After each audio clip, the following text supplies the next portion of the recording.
ये कहानी है 2 दशक पहले की। नमस्ते हिंदुस्तान, कैसे हैं आप लोग? वीडियो को अंत तक देखिएगा, बहुत इंपॉर्टेंट है। गोरखनाथ मंदिर द्वारा संचालित इंटर कॉलेज के कुछ छात्र एक दुकान में कपड़ा खरीदने जाते हैं। दुकानदार किसी बात पर उनसे उलझ जाता है और तैश में आकर छात्रों पर अपनी बंदूक तान देता है। अब सोचेंगे यार मैं क्या बता रही हूँ। आप कहेंगे कि एक दुकानदार के पास बंदूक कैसे? तो दोस्तों, तो हम कहेंगे बात उत्तर प्रदेश की है गुरु। अब डाइजेस्ट हो जाएगा आपको।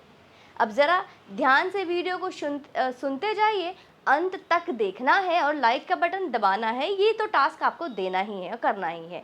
उस घटना के 2 दिन बाद एक युवा सन्यासी उन छात्रों को लेकर वहाँ से एसएसपी के पास जाते हैं।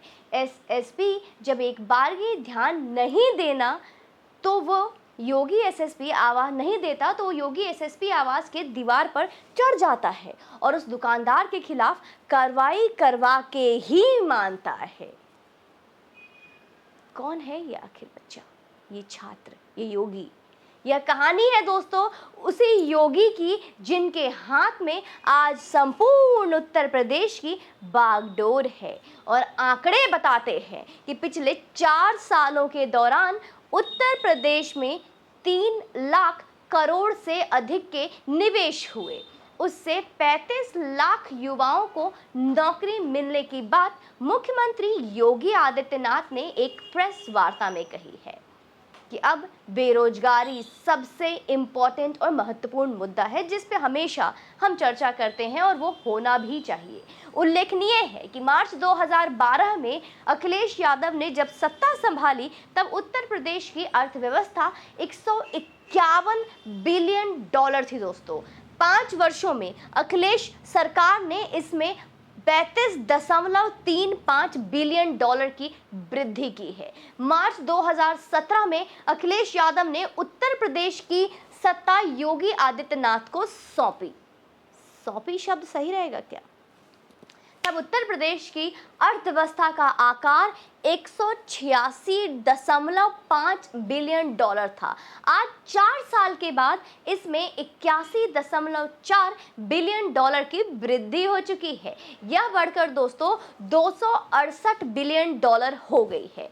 यह कहानी है उसी योगी आदित्यनाथ की जिन्होंने शासन की कमान को थामते ही जो पहला संकल्प लिया वो था कि भय मुक्त उत्तर प्रदेश का, कि सब यहाँ पे भय मुक्त होंगे। भय मुक्त उत्तर प्रदेश तभी हो सकता था जब भय का हस्तांतरण हो जाए, यानी कि ट्रांसफर ऑफ फियर।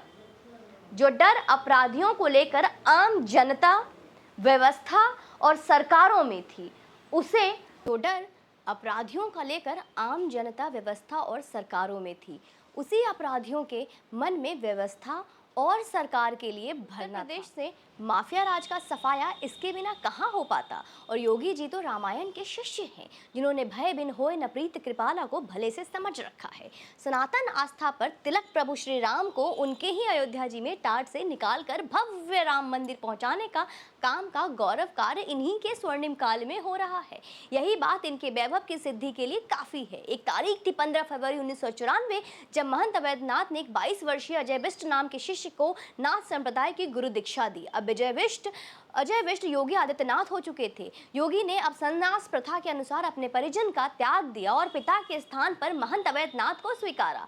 यह अद्भुत संयोग ही था कि यही कहानी कभी महंत दिग्विजय नाथ ने कृपाल सिंह बिष्ट को महंत अवैधनाथ बनाकर लिखा था। महंत दिग्विजय नाथ महंत अवैधनाथ को राजनीति में लेकर आए और अवैधनाथ योगी आदित्यनाथ को। एसएसपी की दीवार पर चढ़कर बच्चों को न्याय दिलाने वाले एंग्री योगी की यह चर्चा पूरे गोरखपुर में फैल गई थी और लोग इस योगी में हिंदू महासभा के अध्यक्ष रहे महंत दिग्विजय नाथ की छवि देख रहे थे। योगी का हिंदुत्व के सबसे बड़े ब्रांड के रूप में स्थापितीकरण की यही शुरुआत थी। गोरखनाथ मंदिर के महंत के उत्तराधिकारी बनने के 4 साल बाद ही महंत योगी आदित्यनाथ को अपना राजनीतिक उत्तराधिकारी बनाया।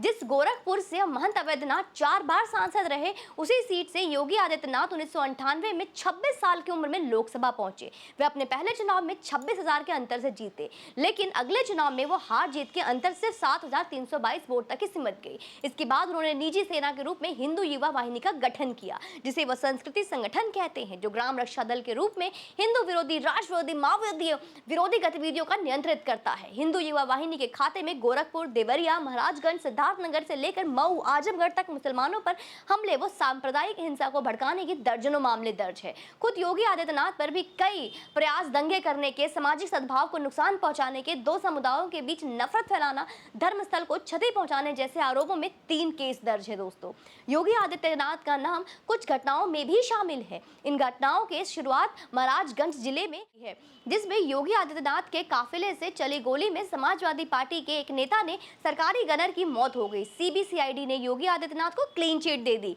रिपोर्ट के माने तो ऐसी ये घटनाओं की एक लंबी लिस्ट है, जिसमें किसी में भी योगी आदित्यनाथ के खिलाफ कोई सबूत नहीं मिला।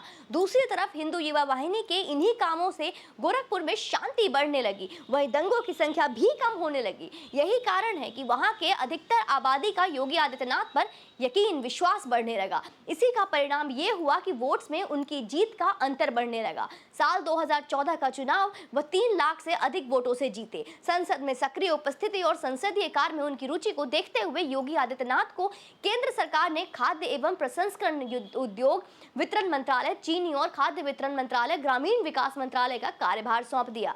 इसके साथ ही काशी हिंदू विश्वविद्यालय और अलीगढ़ विश्वविद्यालय की समितियों के सदस्य के रूप में समय समय पर नामित किया है। राजनीति के अखाड़े में कुछ एक नेताओं को छोड़ दे तो शायद ही कोई ऐसा नेता हो जिसका जीवन विवादों में न भरा हो। योगी आदित्यनाथ के जीवन में विवादों की चोली दामन का साथ रहा है। एक तारीख थी दोस्तों 12 मार्च 2007, जब योगी आदित्यनाथ संसद भवन में फूट फूट कर रोने लगे और मुलायम सिंह की सरकार से यह सवाल किया, क्या मैं संसद का सदस्य नहीं हूं? बात दरअसल ये है कि जनवरी 2007 में गोरखपुर में एक बहुत भीषण दंगा हुआ था। इस दंगे के विरोध में योगी आदित्यनाथ ने धरने पर बैठने का ऐलान किया था, लेकिन जब वो धरने में जा ही रहे थे तभी उन्हें पुलिस ने शांति भंग करने की धाराओं के तहत गिरफ्तार कर लिया। लेकिन ऐसी मामूली धाराओं में गिरफ्तारी के बावजूद उन्हें 11 दिनों तक गोरखपुर के जेल में बंद रखा गया। उनके आंसुओं में भावनाएं थीं और साथ ही हमारे देश की दूषित राजनीति के प्रति आक्रोश भी था।